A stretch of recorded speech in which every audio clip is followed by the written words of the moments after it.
যে ঘটনাটা বলেছে ওর নাম হচ্ছে প্রবাল। ও আমাকে বলেছে প্রবালদের বাসাটা ওখানে ওরা এটা কেনে, যে কোনো একটা আপনার মানুষের কাছ থেকে বাড়িটা কেনে। এটা বেশ অভিজাত এলাকা এবং বেশ বড় একটা বাড়ি। তো বাড়িটা কেনার পর ওরা যখন প্রথমে বাসায় উঠে, তো বাসাটা ওঠার পর খুব সুন্দর লাগে। বাসার সামনে ঢোকার রাস্তার পাশে আপনার দুপাশে সুন্দর মানে ফুলের বাগান আছে, বেড, ফুলের বেড। দেন আপনার সোজা গেলে বাসা এবং একটা বাংলো টাইপের বাড়ি আর কি। তো বাড়িটাতে ওঠার পর প্রথম রাত্রে যেটা নাকি প্রবাল নিজে যেটা করে আপনার ওদের বাসার জানলা দিয়ে ও হঠাৎ দেখে যে ওদের সেই লনটা আর কি, লনের পাশে যে রাস্তাটা আর কি, ফ্লাওয়ার বেডের পাশে, সেটাতে মনে হচ্ছে কি জানি দাঁড়ায় আছে। রাত্রেবেলা ও জানলা দিয়ে আপনার দেখতেছে। তো দেখার পর ও জানলাটা ভালো মতো একটু পরিষ্কার করে, মানে একটু মানে জানলার মধ্যে কুয়াশার মতো ছিল, ঠান্ডা, পরিষ্কার করে ভালো মতন দেখে এখন অবয়ব যে একটা মেয়ে দাঁড়ায় আছে ওখানে। তো ও জানে যে বেসিক্যালি ওর বাবা নতুন দারোয়ান ডাকছে, the door should be lock. তো এইখানে কে আছে, মেয়ে, ওদের বাসাও ওরকম মেয়ে নাই কেউ। তো ও পরে কি নিচে নেমে আসে, মনে করছে দারোয়ান কাকে আনলো ভেতরে কি। নিচে এসে ও যখন গেট খুলে লাইট জ্বালা হেঁটে যায় সামনে, বারান্দার লাইটটা জ্বালায়, দেখি ওরে ওই জায়গাটা পুরো ফাঁকা, মানে নোবডি স্ট্যান্ডিং, মানে পুরোপুরি ফাঁকা জায়গাটা। Within like short period of time ও দেখছে ওখানে একটা মেয়ে দাঁড়ানো। তো কি করে হেঁটে যায় আপনার, ওই ক্রস করে যায় যেখানে দারোয়ানের রুমটা থাকার কথা, নক করে। তো দারোয়ান দেখা যায় ঘুম থেকে উঠে আসে, তো খুব চিৎকার করে দারোয়ানের সাথে যে আপনাকে বলছি পাহারা দিতে, আপনি এখানে ঘুমায় আছেন কেন রাত্রেবেলা, আমি এখানে একটা মেয়ে দেখছি। তো দারোয়ান তাকে বলতেছে, দারোয়ানটাকে যে রাখছে, দারোয়ানটা ওই এলাকারই লোক, ওই কাছাকাছি থাকে। এ বলছে আপনার দেখার দরকার নেই, আপনি যান ঘুমান। এইভাবে কথা বলতেছেন কেন, আপনি দাঁড়ান, আপনি জানেন না, আপনি শুয়ে পড়েন আর কি। চিরাঙের ভাষা বলতেছে, আপনি যে শুয়ে পড়েন, আপনার দেখার দরকার নেই। তো সে ও রাগ করছে, আপনার বাবার সাথে আমার কথা হয়েছে। তো আসে, এসে রাগ করে আবার ওই বাসায় আসে। বাসায় পরে দেখে বারান্দার সময় কেউ নাই। তো পরের দিন ওর বাপকে বলে যে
পড়ার পর ও যে দেখে ওখানে কিছু নাই, বাট ওখানে যে দেখে যে ট্রাশ ক্যান, যেটা ট্রাশ ক্যানের আশেপাশে যে ময়লা কিছু ছড়াই ছিটা আছে আশেপাশে, মানে ডিমের খোসা টোসা এই ধরনের জিনিস।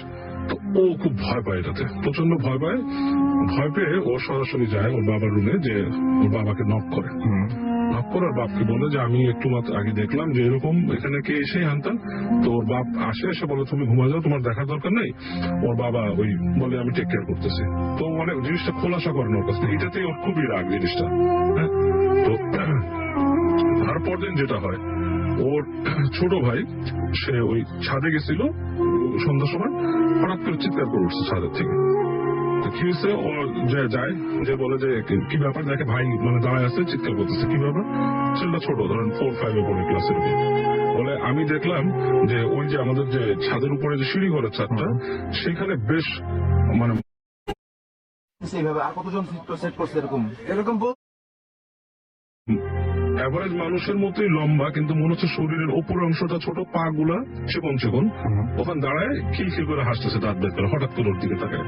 এরকম একটা মানুষ দেখছে এবং আমি চিৎকার করার পর আর দেখি না। তো এইবার সে খুবই চেয়েছে, ওর ভাই বোনই আসে, সব বাপরে ধরছে যে কি ব্যাপার, এখানে কি এসব কি এটা ভৌতিক ব্যাপার স্যাপার করতেছে, এই বাসাটা কি হন্টেড বাসা। তো বাপ তারপর শেয়ার করছে, ওর মাকেও বলছে, মা কাছে স্বীকার করছে আসলে এখানে কিছু ঘটনা আছে, আমি জানতাম।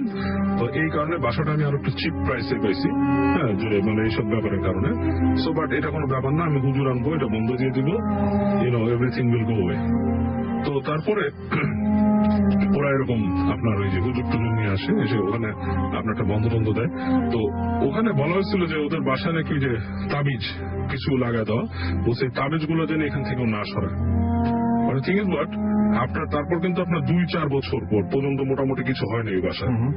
তো এরপর হয় কি রং করে বাসা একবার, এই রং করার পরেই ওই তাবিজে কোনো একটা ব্যাপার হয়, and আবার ওই ছোটখাটো এই যে এইসব জিনিসগুলো ঘটতে থাকে।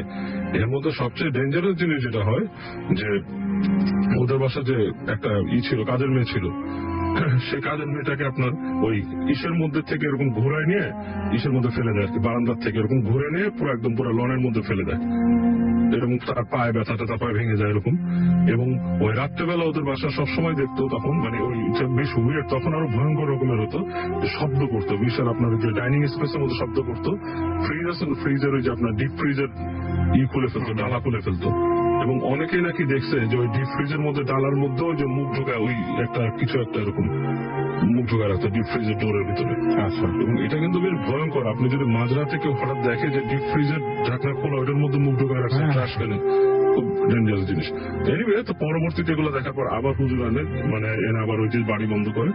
এখন অনেকে বাড়িটা বন্ধ অবস্থায় আছে, তবে মাঝে মাঝে ওরা এখনো দেখে, বাসার ভেতরে না দেখলো ওই লনের মধ্যে বা ইসের মধ্যে দেখে কিছু একটা হাটে চলাফেরা করে।